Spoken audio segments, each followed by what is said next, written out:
So we can start, I guess. Yeah, first of all, I would like to thank Valery for inviting me, and first of all to thank him for bringing my spirit up due to I was inclined to abandon this conference.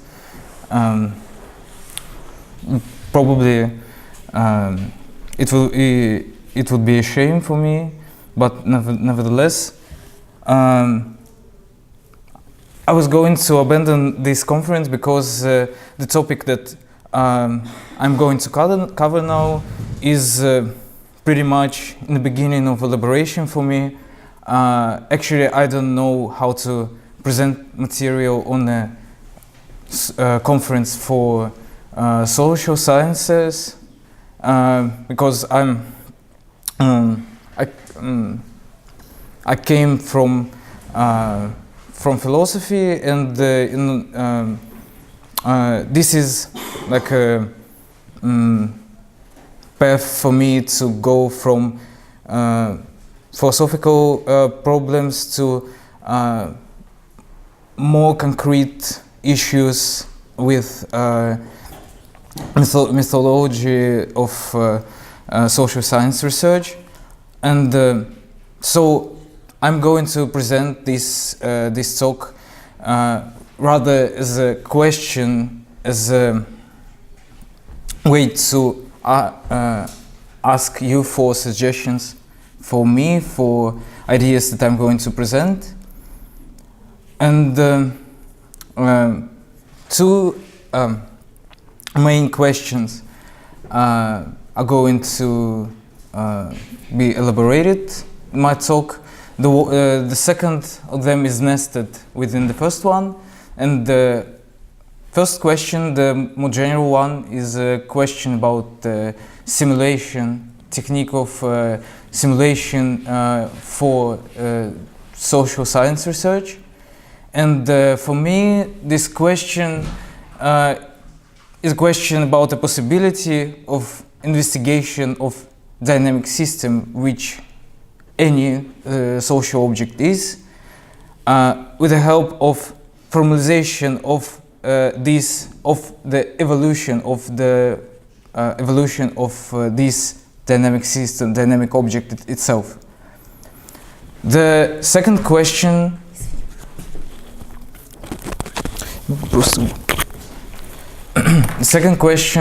more concrete one, is a question about the nature, so-called nature of agents of this simulation. It is also a question of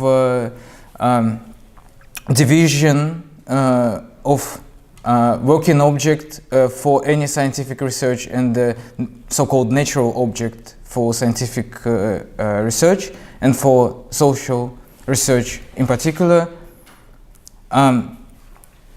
I bring this distinction between working object and natural object from the work of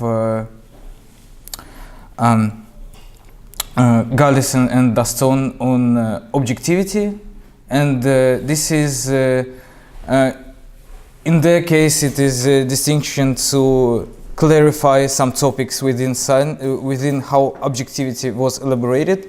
For my particular purposes, this distinction is rather workable distinction. It is a distinction to investigate how simulation for social science research and social objects, social systems themselves, how they relate to each other. And I'm going to cover, first of all, in a critique manner, the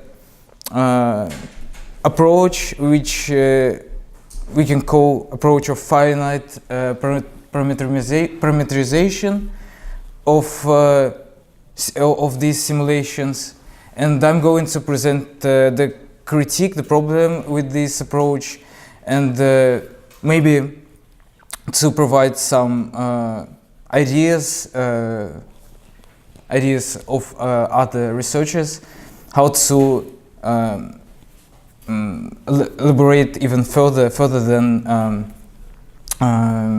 this first approach. The problem is that I don't know whether this approach which I'm going to critique is widely accepted within current researchers, but nevertheless I was inspired to do this talk because of one research which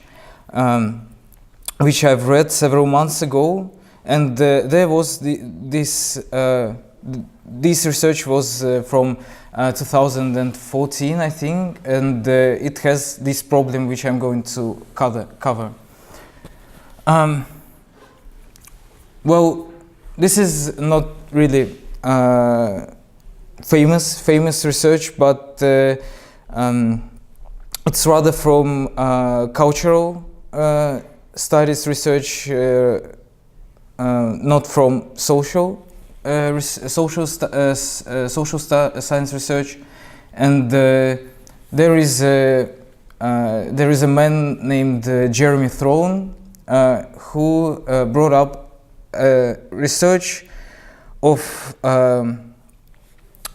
which he called after Robert Darnton, famous American historian, called communications circuit. And the main objective of Jeremy Throne was to show through simulation, through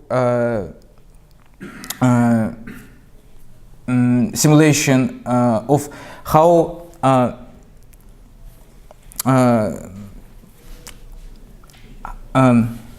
books on the market several centuries ago were distributed within some agents who are functionally included in distribution of books. And he talks, first of all, he wants to define what he calls n-dimensionality of texts, in which n is some quantity of relevant for this research contextual factors. In this case, we take a book as a main object of research, and the problem is how we can define all the relevant factors which we can clearly articulate first of all, and when formally articulate, and then how we can put them in our simulation. If the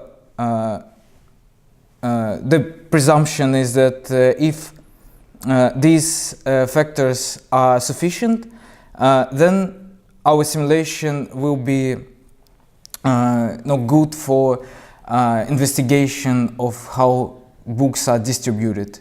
And Jeremy Throne used this idea of communication circuit, and he put in his simulation, which was basically cellular simulation, which was based on cellular automata, discrete automata, where we have,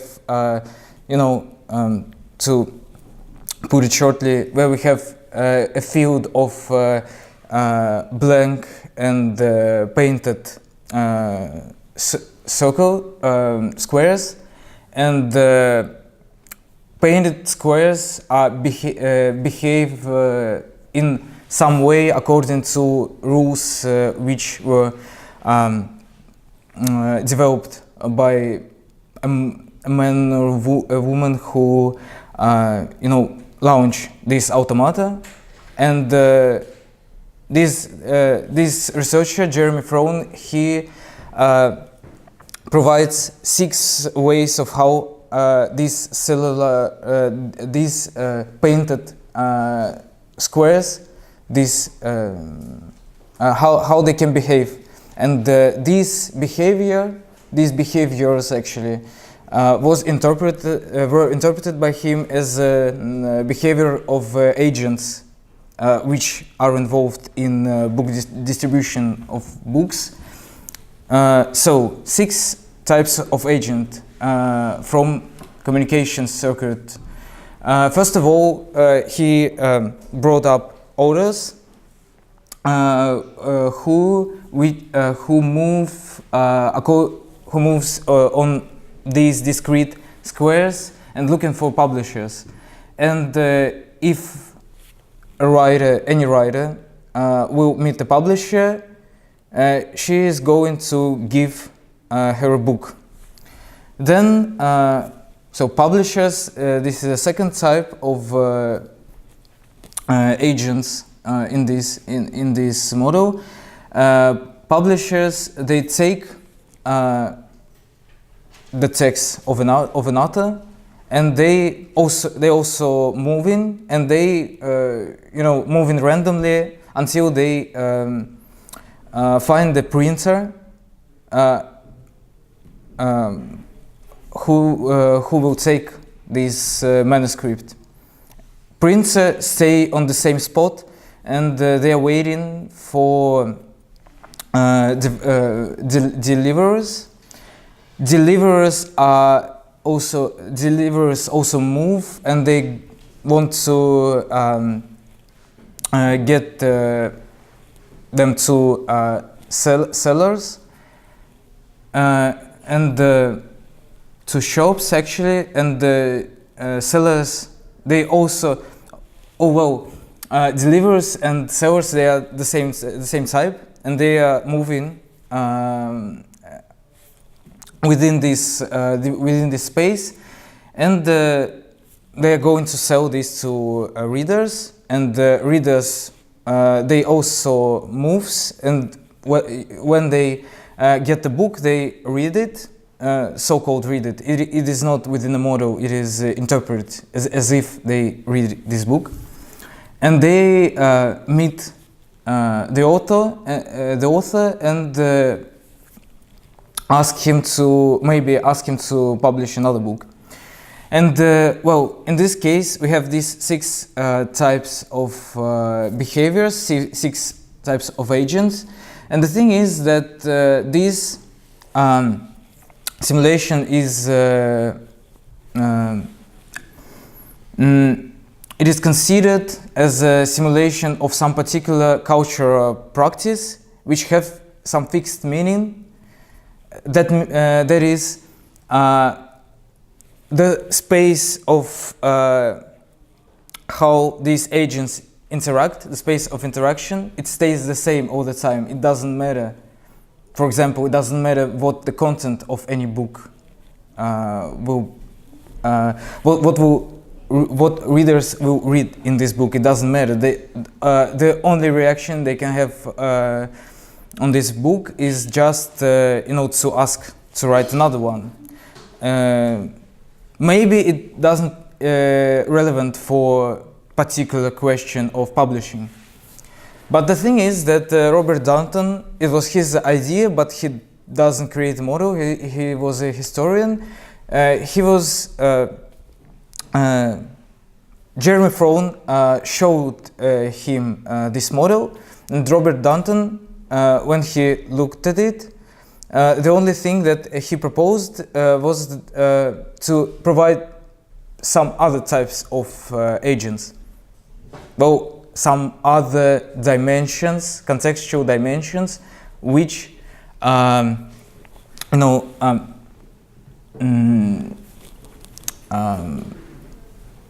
make this book's distribution more concrete.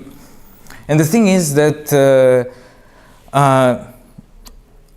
the point I want to make in this case is that in models like this, which I called in the beginning finite simulation with finite parameterization, is that there is always the same underlying space of distribution, but the thing is that we can have these kind of interactions, like interactions of book distribution, book publishing, and we can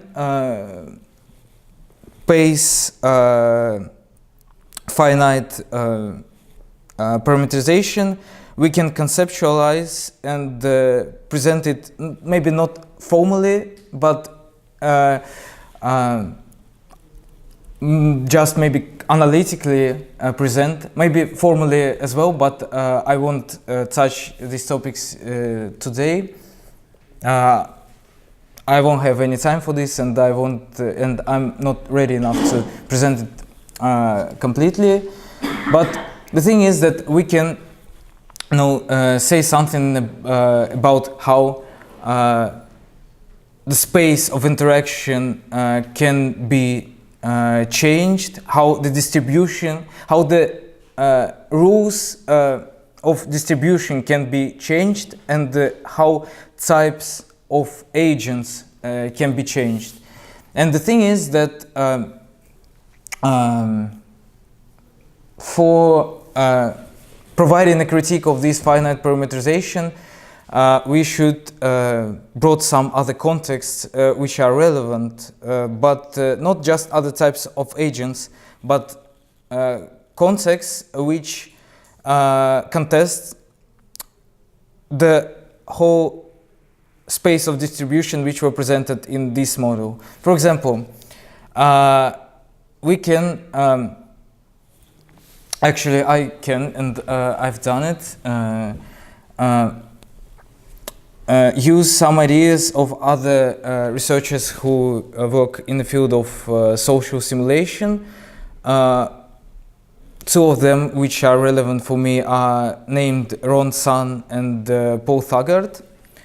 And these researchers, they point to necessity of cross-level analysis. By that, they both mean that we should bring into research not just the field of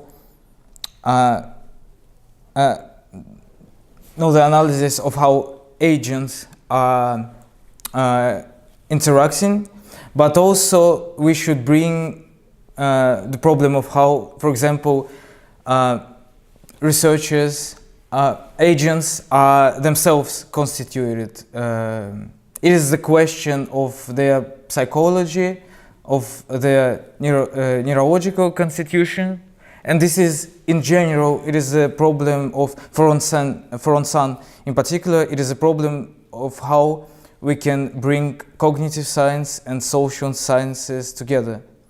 This is a problem of how we can treat, for example, cognitive sciences as, in principle, investigation of social aspects of cognition, and in reverse, how we can do social science,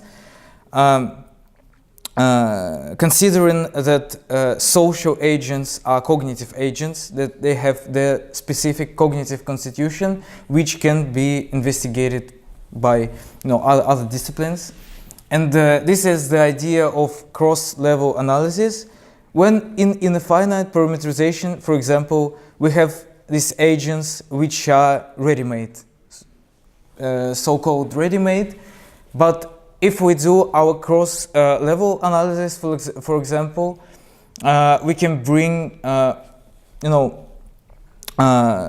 more some different scaling and different.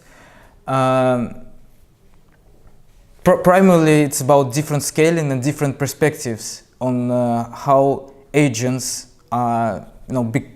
become what they are. How, for example, publishers become publishers, printers become printers, and I think this is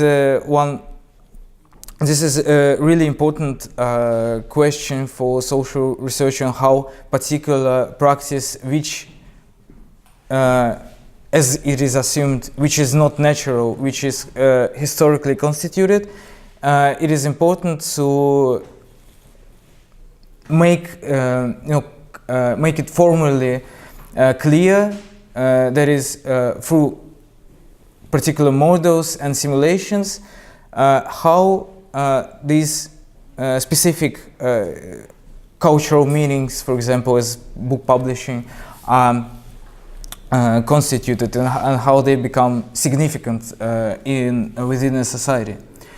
Well, the thing is that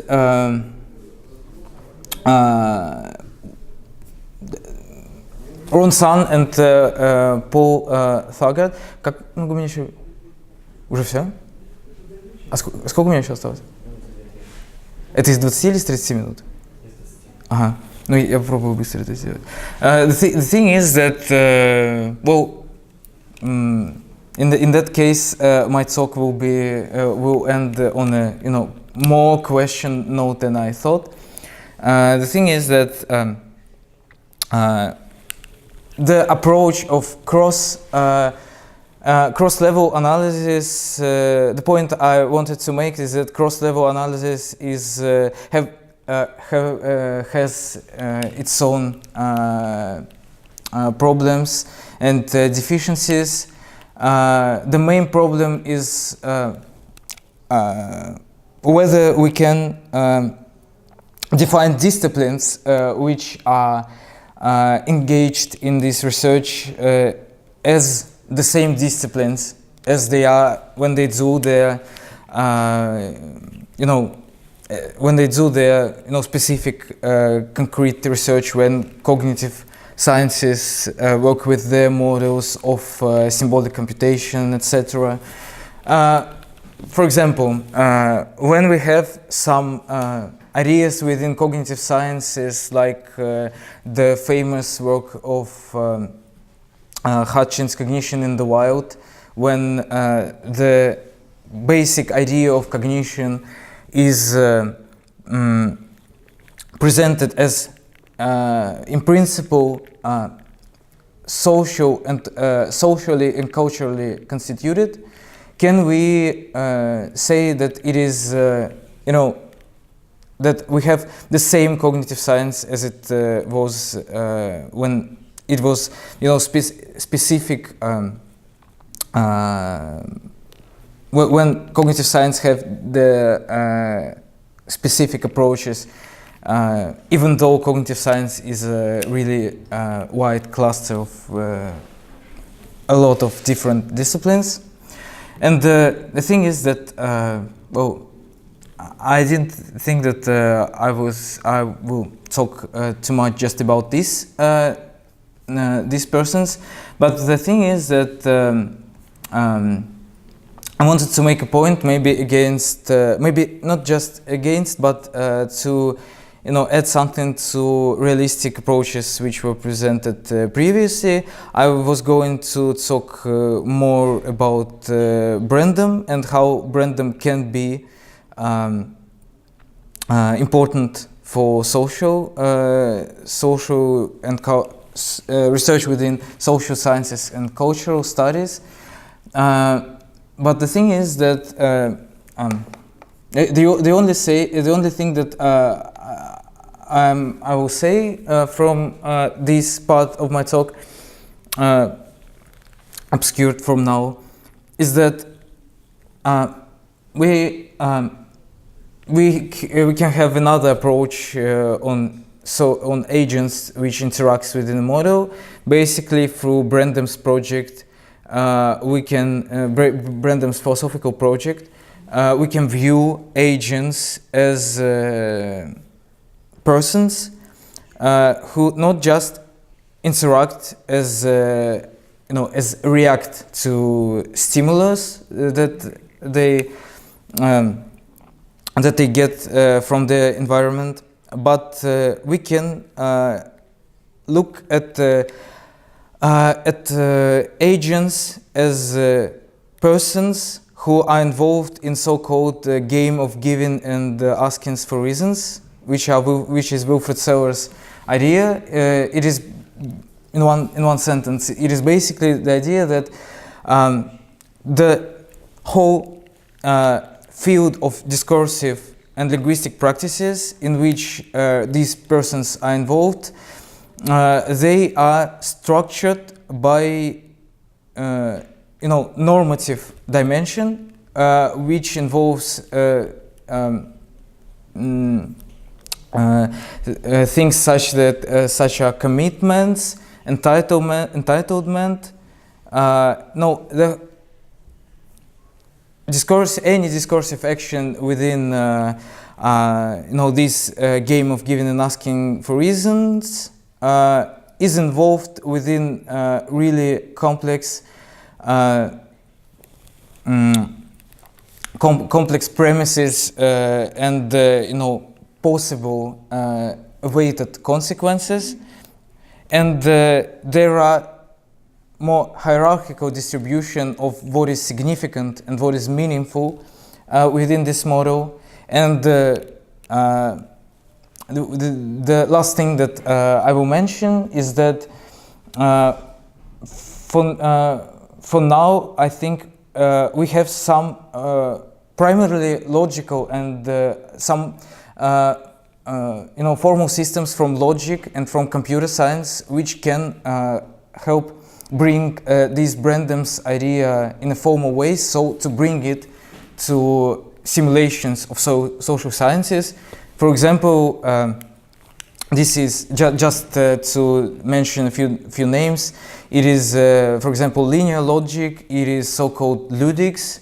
But these topics, I will leave them for another time.